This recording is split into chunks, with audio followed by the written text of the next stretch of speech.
سمجھ آ رہی ہے بات؟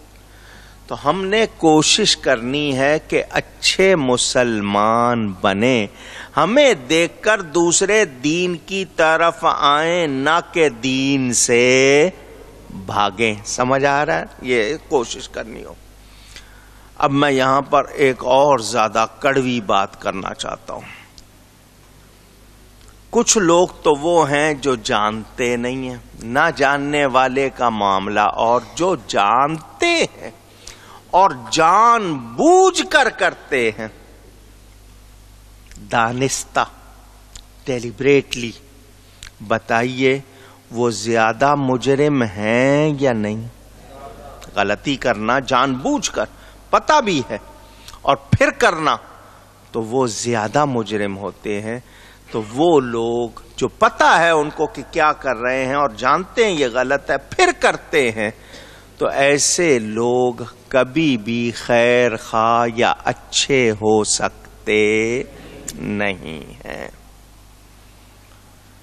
اب اس کی بہت آگے شاخیں نکلتی ہیں، لیکن میں نے طریقہ بتایا۔ اچھا، نماز فرض عین ہے، جان بوجھ کر چھوڑیں تو زیادہ گناہ، ویسے آگے پیچھے ہو گئی تو بھی گناہ، لیکن جان بوجھ کر چھوڑنا اور زیادہ۔ اب نماز کو پڑھنے کو کہنا ہے، ہمیں بتایا گیا بچہ 7 برس کا ہو جائے تو اس کو نماز کی عادت ڈالو، 10 برس کا ہو جائے تو اس پہ سختی کرو تاکہ عادت بن جائے۔ یہ ایسا حکم ہے یا نہیں؟ اونچی ہمارے ہاں کیا ہے؟ کتنے باپ ہیں، کتنی مائیں ہیں جو بچوں سے پوچھتی ہیں نماز پڑھی، قرآن پڑھا، توبہ کی؟ ہاں پوچھتے ہیں کھانا کھا لیا؟ کھا لیا۔ اسکول کا کام کر لیا جس کا نام ہوم ورک رکھا ہوا ہے، حالانکہ ہوم ورک کا معنی ہوتا ہے گھر کا کام، اس میں تو ہونا چاہیے برتن دھونا، جھاڑو پوچھا کرنا، یہ چیزیں کر کے کام ہوتی ہیں، لیکن بہرحال کیونکہ اسکول میں اب نہیں پڑھایا جاتا، اسکول میں صرف کام دے دیا جاتا ہے جاؤ یہ کر کے لانا، ان کو تنخواہ ملتی ہے، ان کو کیا پرواہ ہے، بچوں کو لگا دیتے ہیں، وہ سارا لگے ہوتے ہیں۔ بہرحال ہوم ورک اس کا نام، اب باپ بھی پوچھے گا، ماں بھی پوچھے گی ہوم ورک کر لیا؟ جی کر لیا، سو جاؤ۔ بہت کم ہوں گے جو پوچھتے ہوں گے نماز پڑھی، قرآن پڑھا۔ اب مجھے بتائیں، جب دین کی طرف لانا ہماری ڈیوٹی ہے اور جو ہمارے ماتحت ہیں ان کو ہم نے سکھانا ہے، تو ہمیں کیا کرنا چاہیے؟ عقیدے ماں باپ یاد کراتے ہیں، لیکن اب ماں باپ کے پاس فرصت نہیں ہے، بچے یا تو اسکول سے سیکھ رہے ہیں یا ٹی وی سے سیکھ رہے ہیں، تو صحیح عقیدے ہوں گے؟ اونچی تو پھر ہم کیا کر رہے ہیں؟ پیروں کا کام کیا ہے؟ آج کل پیر ہوتا ہے محفل ہو گئی، آ گئے، محفل میں بلا لیا، کوئی بات نہیں، کوئی لینا نہیں، کوئی بات سنانی نہیں ہے، سمجھانی نہیں، زجر و توبیخ، یہ بھی لفظ آپ کے لیے مشکل ہے، آسان کر دوں، آدمی جس کو ڈانٹ نہ سکے اس کو مرید نہ بنائے، جس کے سامنے سچ نہیں بول سکتا، دین کی بات پہنچا نہیں سکتا، ڈانٹ نہیں سکتا، اس کو مرید نہ بنائے، کیونکہ وہ ڈیوٹی نہیں کر رہا۔ ہمارے ہاں کیا ہے، پتہ چل جائے کہ نہیں یہ تو یار 4 پیسے والا ہے، اس کو ڈانٹیں گے یہ تو چلا جائے گا، نذرانہ بند ہو جائے گا، یہ تو آئے گا نہیں، اس کو کچھ نہیں کہنا، جو غریب ہے اس کو ڈانٹ دینا، تو یہ درست نہیں ہے۔ حق بات کہنے میں کوئی جھجک نہ ہو، لیکن اچھے انداز میں کہی جائے، سمجھانے کے، وہ بھی اگر نہیں کہے گا اور مرید بگڑیں گے تو بتائیے پھر وبال کس پر ہوگا؟ سوچیں، ہر ایک کی ڈیوٹی، ذمہ داری، استاد ہو، پیر ہو، ماں باپ ہو، جس کو باس کہتے ہیں آپ، مالک کہتے ہیں اپنی فیکٹری کا یا کارخانے کا یا ادارے کا، ہر ایک کی ذمہ داری ہے. تو رب کی طرف بلانا ہے. اب کوئی جھوٹ بول رہا ہے، اس کو جھوٹ سے کیسے روکنا ہے؟ نماز نہیں پڑھ رہا، اس کو نماز کی طرف کیسے لگانا ہے؟ واقعہ آپ نے سنا ہے، ہمارے لیے مثال بن گیا. شیخ الاسلام والمسلمین سلطان الزاہدین حضرت سیدنا بابا فرید الدین مسعود گنج شکر رضی اللہ. واقعہ آپ نے سنا ہوا ہے. کم سن تھے، ابھی عمر کم تھی، ماں نے نماز کی عادت ڈالنی تھی.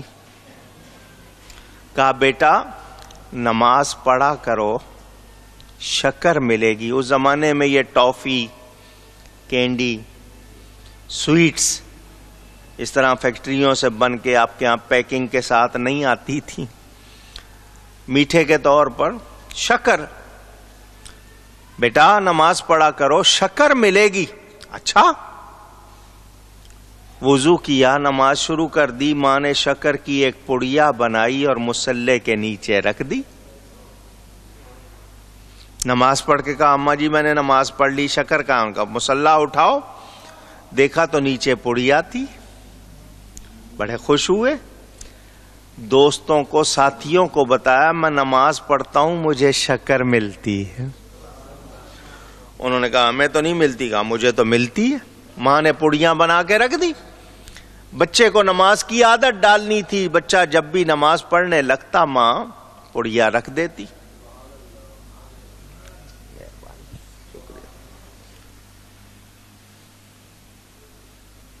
نماز پڑھنے لگ گئے. ایک دن کہیں ماں گئی ہوئی تھی، یہ ماں کے ساتھ نہیں تھے. نماز کا وقت ہوا. اماں آ کے پوچھے گی نماز پڑھی یا نہیں پڑھی. انہوں نے مصلا بچھایا اور نماز پڑھنی شروع کر دی. ادھر ماں کو خیال کہ بچہ کہیں نماز پڑھے گا پڑیا نہیں ملے گی، اس کے یقین میں فرق نہ آ جائے. ماں گھبراتی ہوئی تیزی سے گھر پہنچنے کے لیے نکلی. ادھر انہوں نے نیت باندھ لی، نماز پڑھ رہے ہیں. نماز پوری ہو گئی. قادہ اخیرہ. قادہ اخیرہ کا مطلب جس میں سلام پھیرنا ہوتا ہے.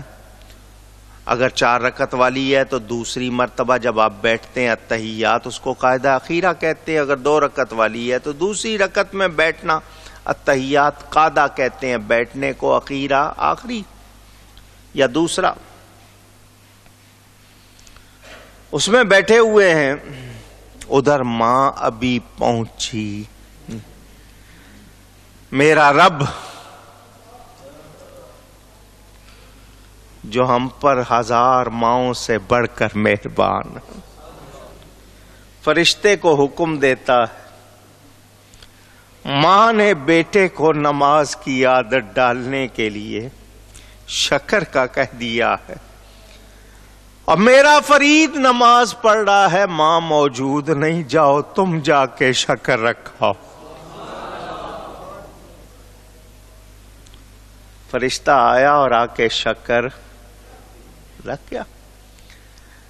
سلام پھیرا، مصلا اٹھایا تو پڑیا موجود. یقین پختہ ہوا یا نہیں؟ مضبوط ہو گیا. ماں نہیں ہے. شکر کھولی، چکھی. تھوڑی دیر کے بعد ماں آئی. ماں بیٹے سے نظریں نہیں ملا رہی. پوچھوں نہ پوچھوں؟ اگر اس نے کچھ کہہ دیا تو اس کو مطمئن کرنا دیر لگے گی. بیٹا خود ہی بولا اماں جان آج کی پڑیا کا ذائقہ ہی اور تھا. اللہ یا رسول. بیٹا نماز پڑھ لی؟ جی بالکل پڑھ لی. پڑیا بھی ملی، لیکن اماں آج کی شکر کا ذائقہ کچھ اور ہی ہے. دکھاؤ. پڑیا دکھائی، ماں نے دیکھ کے پہچان لی کہ یہ میری بنائی ہوئی پڑیا نہیں. آنکھوں میں شکرانے کے آنسو. یا اللہ تیرا شکر، تو نے ماں کی لاج رکھی، بیٹے کو ساری بات سنا دی. بیٹا روز شکر میں رکھتی تھی، آج رب نے رکھی. شکر تو مل گئی نا. تمہیں نماز کی عادت ڈالنی تھی، اس لیے میں نے ایسا کیا. میں نے صرف آپ کے سامنے ایک مثال رکھی ہے. آج ماں باپ تو اول توجہ ہی نہیں دیتے، ان کی نظر میں اس کی اہمیت ہی نہیں ہے. بہت کم ہوں گے، بہت کم ہوں گے جو اس طرح سکھاتے ہوں گے، اور وہ بچے بھی کم ہوں گے جو توجہ دیتے ہوں گے. لیکن رب کی طرف بلانا ہے. اب نماز کے لیے بلانا ہے تو میں یہ کہوں کہ نماز نہیں پڑھو گے تو آگ میں جلو گے، نماز نہیں پڑھو گے تو قبر میں سانپ آئیں گے، نماز نہیں پڑھو گے تو قبر میں بچھو آئیں گے، نماز نہیں پڑھو گے تو یوں ہوگا، نماز نہیں پڑھو گے تو یوں ہوگا. یہ بھی طریقہ. بورڈ لگایا ہوا لوگوں نے، نماز پڑھیے قبل اس کے کہ آپ کی نماز پڑھی جائے، جنازے کی فوٹو. وہ بھی ایک طریقہ ہے. یہ بھی ایک طریقہ ہے کہ ہے بندے سجدے میں بندہ خدا کے بہت قریب ہوتا ہے. اپنے جسم کا سب سے اونچا حصہ ماتھا زمین پر لگا دیتا ہے. مولا مجھ جیسا پست کوئی نہیں، تیرے جیسا اعلیٰ کوئی نہیں. یہ بندہ رب کے قریب سجدے میں جب ہوتا ہے بہت زیادہ ہو جاتا ہے. حدیث شریف ہے کہ سجدے میں بندہ اللہ کے بہت قریب ہوتا ہے، اللہ کو بہت پیارا لگتا ہے. اصل وجہ اللہ جانتا ہے. جو اپنے طور پر سمجھ آتی ہے کیوں. جو سجدہ کر رہا ہو اس کے بائیں جانب کھڑے ہو جاؤ، اس سجدہ کرنے والے کو دیکھو تو سجدے کی حالت بندے کی جب ہوتی ہے اس کا پورا جسم لفظ محمد کا نقشہ بنا ہوتا ہے. چونکہ وہ نقش محمد صلی اللہ علیہ وسلم کے سانچے میں ڈھل جاتا ہے، نام کے اللہ کے بہت قریب ہوتا ہے. یہ بھی طریقہ ہے یا نہیں؟ اونچی اپنے اپنے میں نہیں کہہ رہا، لیکن میں صرف بتا رہا ہوں. میں نے آپ کو اللہ کی طرف بلانے کے لیے کچھ تھوڑے سے جلوے دکھائے. اور سیدھی راہ، اس کو بھی پھر سن لیجئے، پہلے بھی آپ نے سنا ہوا ہے، پھر سن لیجئے.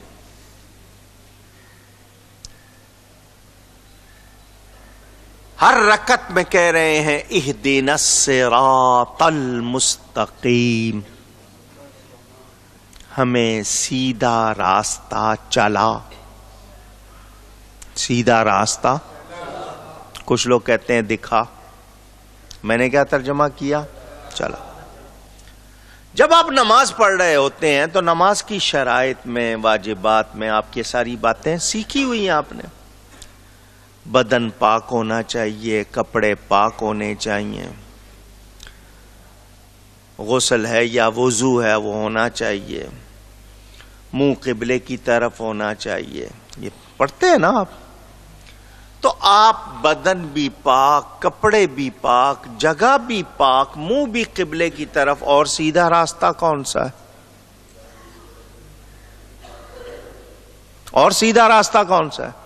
پھر بھی کہہ رہے ہمیں سیدھا راستہ دکھا یا چلا؟ چلا. کھڑے ہوئے. اگر کہیں دکھا تو پھر کدھر ہے؟ وہ غلط کھڑے ہوئے. تو مانا کیا ہے؟ چلا. اب یہ ایک دعا ہے، سورہ فاتحہ. اللہ کی تعریف کی، الحمدللہ رب العالمین الرحمن الرحیم مالک یوم الدین ایاک نعبد و ایاک نستعین. یہ اس کی تعریف ہو گئی. اب دعا ہے. یا اللہ ہمیں سیدھا راستہ چلا. تو جس راستے پہ کھڑے ہوئے ہو مصلی پہ منہ قبلے کی طرف پاک صاف، کون سا سیدھا راستہ؟ ہر رکعت میں یہ دعا کر رہے ہیں تو کیا یہ دعا قبول نہیں ہوتی؟ کبھی سوچا؟ ہر رکعت میں یہ دعا دوہرا رہے ہیں، ہر رکعت میں سورہ فاتحہ آپ پڑھتے ہیں. اگر اپنی نماز پڑھ رہے ہو امام کے ساتھ تو امام آپ کی جگہ پڑھتا ہے. ہر رکعت میں پڑھی جا رہی ہے. 50 رکعتیں روز کی ہے، اگر آپ زیادہ پڑھتے ہیں ہر رکعت میں دہراتے ہیں تو یہ دعا قبول ہوتی ہے یا نہیں؟ یہ قبول ہوتی ہے، اور نماز ہی میں اس کا جواب ملتا ہے. نماز ہی میں اس کا. آپ نے 2 رکعت 4 رکعت 3 رکعت والی نماز پڑھی قادہ اخیرہ جس میں آپ نے سلام پھیرنا ہے، اتحیات بیٹھے ہیں، آپ کہتے ہیں التحیات للہ والصلوات والطیبات. نماز ختم ہو گئی. یا اللہ میری عبادت، میری نماز، میری نیکی جتنی بھی ہے سب تیرے لیے ہے، تیری بارگاہ میں پیش، تیری نظر. آپ کہتے ہیں السلام علیکم ورحمۃ اللہ، السلام علیکم ورحمۃ اللہ. نماز ہوگی؟ کیوں؟ آپ نے اللہ اکبر کہہ کے شروع کی، ثنا پڑھی، سورہ فاتحہ پڑھی، قرآن پڑھا، رکوع کیا، سجدہ کیا، سب کچھ کیا یا نہیں کیا؟ اللہ کی بارگاہ میں عبادت بھی پیش کر دی، تو پھر نماز کیوں نہیں ہو رہی؟ اے بندے تو نے دعا کی تھی مجھے سیدھا راستہ چلا، تو نے ہر رکعت میں یہ دہرایا تھا. یہ جو جس راستے پہ کھڑا ہوا تھا تو منہ تو نے قبلے کی طرف کیا تھا، پاک تھا. یہ جو ارکان ادا کیے سکھائے کس نے؟ بتائے کس نے؟ قبلے کی طرف منہ کروایا کس نے ہے؟ یہ کس کی ادائیں ہیں؟ عبادت میری ہے، ادائیں میرے اس پیارے کی ہے جو میری بارگاہ میں موجود ہے. تو نے عبادت مجھے پیش کر دی، سلام ان کو کر. ارادے کے ساتھ. یہ پیپر ریڈنگ نہیں ہے جس طرح کاغذ پڑھ رہے ہوں جو ہم کہتے ہیں السلام علیکم. یہ نہیں ہے کہ دیکھ کے پڑھنا، یہ نیت کے ساتھ سلام کرنا ہے. انشاء ارادے کے ساتھ سلام کرنا ہے کہ ہم حضور کو سلام کرتے ہیں، حضور سنتے ہیں، جواب دیتے ہیں. میں توقف کرتا ہوں اس کلمے کے بعد کیونکہ حضور جواب دیتے ہیں.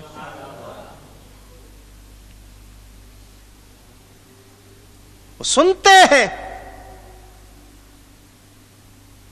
کیونکہ جو سنے نہیں اور جواب نہ دے سکے اس کو سلام کرنا جائز نہیں ہے. سلام کر. ہم کہتے ہیں السلام علیکہ، سلام ہو آپ پر، سلام ہو، سلام ہو. یہ آپ پر جو کہہ رہے ہیں تو سلام پیش کر رہے ہیں، اور آپ پر خطاب کے ساتھ، ندا کے ساتھ، بلا کر، پکار کر آپ پر. کتنی باتیں ثابت ہو گئیں، وہ زندہ بھی ہیں. کتنی باتیں ثابت ہوئیں، وہ زندہ بھی ہے، وہ سنتے بھی ہیں. کتنے لوگ کہاں کہاں سے کہہ رہے ہیں، کہاں کہاں. کوئی 1 منٹ ایسا نہیں ہوگا دنیا میں کہ سجدہ نہ ہو رہا ہو، نماز نہ ہو رہی ہو. میرا نبی سب کو دیکھ بھی رہا ہے، سب کو سن بھی رہا ہے. اللہ